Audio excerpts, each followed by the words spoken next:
There will be lots of footballing explanations, and I suppose you'd have to watch the game again to understand what happened on the pitch.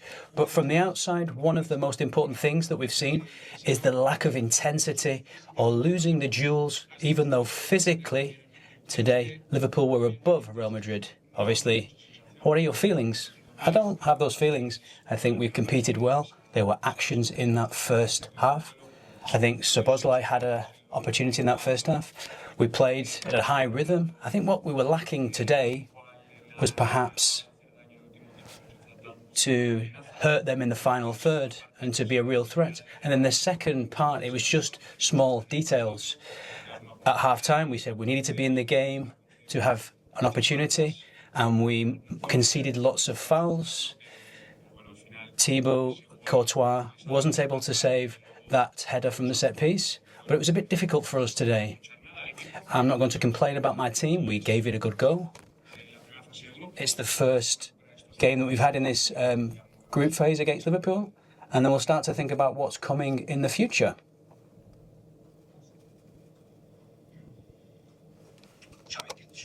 Xabi, ¿puedo preguntar sobre Trent y la reacción que recibió? Has hablado. That impact the team as well when you're obviously pushing them and trying for that equaliser. The fact that it kind of enhanced the kind of hostility towards the team. No, it was being a very intense game, a typical atmosphere at Anfield in a Champions League game against top classic game in European football, and we needed his quality, we needed his, his threat from the wing. It could be expected. Professional, mature, he was ready for that, so no problem. Here.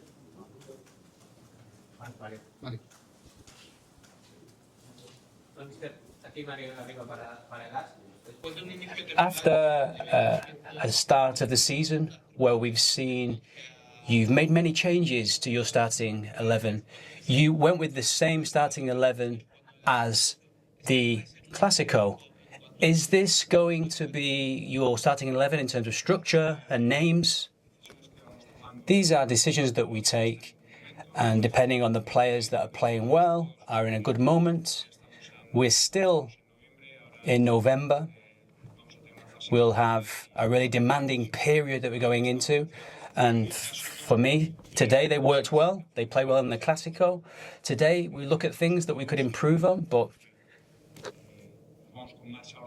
we obviously go away with a bitter flavour in our mouth, but we have to analyse what we did today and think about the weekend's game at Rayo. Hi, Xabi. Do you have the feeling that you're almost in a roller coaster of emotions? You win the Clásico and then you have ups and downs, like when you were beat at the Metropolitano against Atletico Madrid. When you play against really well-organised teams, is that a problem for you? No, I don't think we have ups and downs. Obviously, the game in the Metropolitano when we lost was a poor moment for us, but we have to be consistent with our performance, with the demands we put up on ourselves, with the details in this game. We have to understand that we can't commit so many fouls because the game can get away from you like it did today. There are other aspects we can improve on, of course, but I don't think it's ups and downs for us. I think it's just those demands that create instability if you think you're always up and always down. We have to look at today as a defeat, an isolated defeat.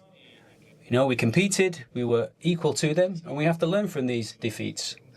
Can I ask you about the changes you made? Brahim came on towards the end. Trent came on towards the end. I don't know if you think in the final third of the game, did you feel that you had the team that you needed up front, and what was missing? I think we were lacking that threat in the final third. I think to break that final defensive line and create clear chances was difficult for us. And on our one-on-ones, we weren't able to cause problems. We changed Valverde because he had some discomfort. But with Trent, we wanted to have that threat down the right. You always look to change the dynamic a little bit, to look for other associations within the players, connections. We had quality on the bench to be able to affect the game. We were lacking that little bit today. And they were just small details that fell in their favour. You said that it had been an even game, more or less.